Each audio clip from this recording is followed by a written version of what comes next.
और अब आपको महाराष्ट्र लिए चलते हैं, जहां कई शहरों में औरंगजेब की कब्र को लेकर प्रदर्शन हुआ, लेकिन सबसे ज्यादा नुकसान हुआ नागपुर को। यहां मुट्ठी भर लोगों ने मिलकर भीड़ को ऐसा भड़काया कि सैकड़ों लोगों ने कई घंटों तक जमकर उत्पात मचाया। गाड़ियों, दुकानों और मकानों में आग लगा दी गई और अब इस हिंसा के पीछे के चेहरे सामने आने लगे हैं। जांच में एक और चेहरे से नकाब हट चुका है, जिस पर फहीम खान के साथ दंगे को भड़काने की साजिश का आरोप है।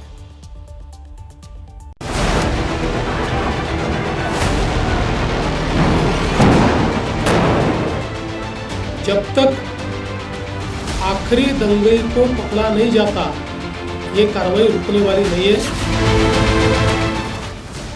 नागपुर में जो हुआ वो नतीजा था साजिशों के सिलसिले का, सुनियोजित तरीके से तैयार एक नफरती प्लान का। अब नागपुर हिंसा को लेकर रोजाना नए खुलासे हो रहे हैं। पुलिस सुरागों की सीढ़ी बनाकर उन चेहरों तक पहुंच रही है जिन्होंने नागपुर को जलाने की प्लानिंग की।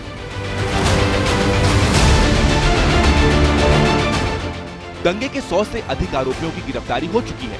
सीसीटीवी और बाकी सबूतों के आधार पर बाकियों की तलाश जारी है।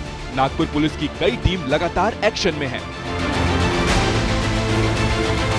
इन सब के बीच दंगे को लेकर एक और चेहरे पर बड़ा खुलासा हुआ है। चेहरा है माइनॉरिटीज डेमोक्रेटिक पार्टी के कार्यकारी अध्यक्ष हमीद इंजीनियर का, जिस पर आरोप है नागपुर हिंसा की पूरी साजिश रचने का। हमीद पर आरोप है कि उसने सोशल मीडिया के माध्यम से हिंसा की साजिश रची। आरोप है कि जिस दिन हिंसा हुई उस दिन हमीद लोगों में डर पैदा करने वाले बयान दे रहा था। उन बयानों को सोशल मीडिया पर वायरल किया गया। इतना ही नहीं, इन्हीं बयानों का हवाला देकर लोगों से चंदा भी मांगा गया। हमीद इंजीनियर उसी पार्टी का कार्यकारी अध्यक्ष है जिसका एक नेता पहले से पुलिस के हत्थे चढ़ चुका है। बताया जा रहा है कि हमीद का साथी फहीम ही नागपुर दंगे का मास्टरमाइंड था, जिसने दंगों से चंद घंटे पहले भीड़ को उकसाया, थाने के सामने नाबालिगों को भी इकट्ठा किया, जिससे धार्मिक भावनाएं भड़की। हमारे को जो है डीसीपी और एसीपी साहब ने जो है आश्वासन दिया कि, और वो हमेशा आश्वासन वाला लॉलीपॉप मिलता है हमारे को। फहीम खान की गिरफ्तारी पर हमीद इंजीनियर ने सवाल उठाए थे।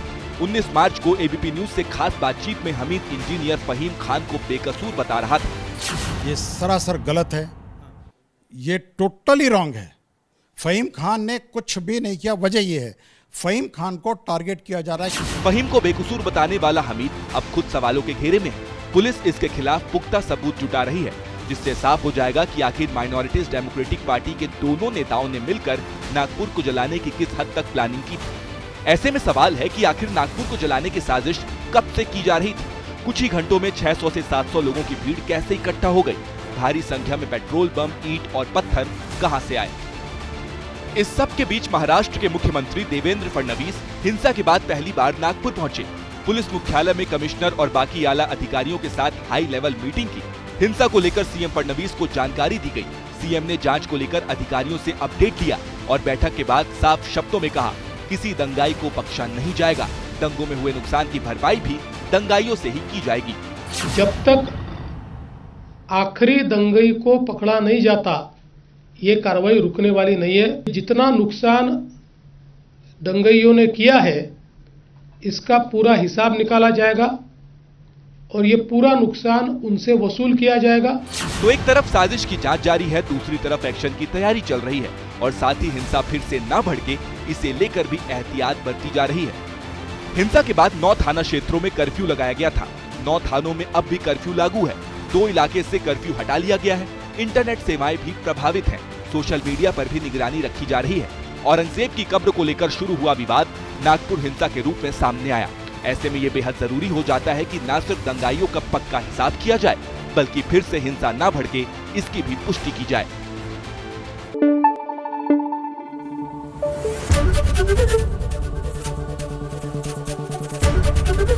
एबीपी न्यूज आपको रखे आगे।